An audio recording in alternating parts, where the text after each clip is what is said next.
महाराज नहुष ने अश्वमेध यज्ञ संपन्न किया। उसके परिणाम स्वरूप पूरे ब्रह्मांड के वो नायक बन गए। संपूर्ण ब्रह्मांड का आधिपत्य प्राप्त करने के पश्चात उनके हृदय में अहंकार की भावना जागृत हुई। उन्होंने इंद्र और उनकी पत्नी शची को आदेश किया कि आप मेरे सेवक बनो। शची देवी को लगा कि इसके अहंकार को समाप्त करना चाहिए। एक षड्यंत्र का विचार किया।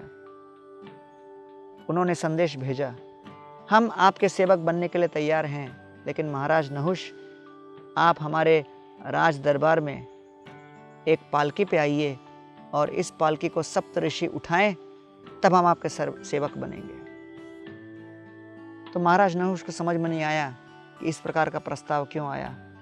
सीधे सीधे चले गए सप्त ऋषियों के पास और उनको निवेदन किया कि देखिए, आप हमारे सेवक बन के पालकी उठाइए, पालकी उठा के लेके चलिए, इंद्र के दरबार में चलना है।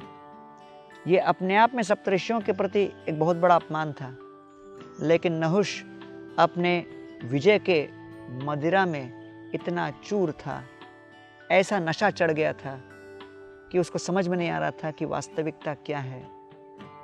तो उस समय जब सप्तऋषि पालकी उठाकर ले चल रहे थे, अचानक नहुष महाराज ने देखा कि पालकी बहुत धीमी चल रही है और उसको बड़ी तीव्र गति से जाने की इच्छा थी। तो अपने आधिपत्य के नशे के पूरे उन्मत्तता में उन्होंने समीपवर्ती ऋषि अगस्त्य की ओर देखकर कहा, शीघ्र चलो, शीघ्र चलो, और संस्कृत में कहा, सर्पा सर्पा। अगस्त्य ऋषि मुड़ के देखे, क्योंकि अपने पैरों से नहुष ने अगस्त्य ऋषि को लात मारी थी। इतना बड़ा अपराध सहन करते हुए अगस्त्य ऋषि मुड़े और नहुषा को देख के कहने लगे, तुम मुझे कह रहे हो सर्पा सर्पा, तुम बनो सर्पा। और इस प्रकार उन्होंने अभिश्राप दिया।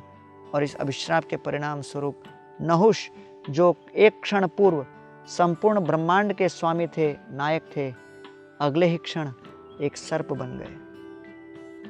हम सभी अपने जीवन में कभी न कभी सफलता प्राप्त करेंगे।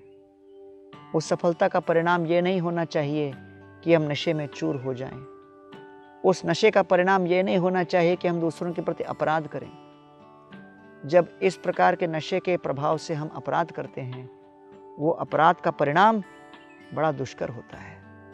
यत्र योगेश्वर कृष्ण यत्र पार्थो धनुर्धर तत्र श्री विजयो भूतिर ध्रुवा नीतिर्मतिर्मम।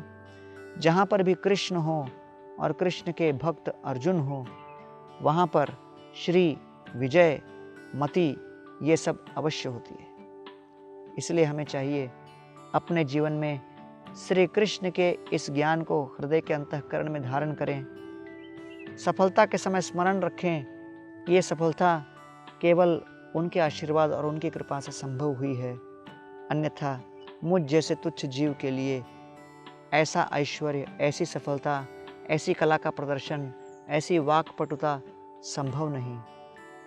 इस प्रकार के कृतज्ञतापूर्ण भाव के साथ, जब विनम्रता के साथ भगवत भक्ति के मार्ग पर शनैः शनैः अग्रसर होंगे, तब भगवान हम पर कृपा करेंगे और हमारी चित्तवृत्ति आनंद और उल्लास से विस्फुटित होगी।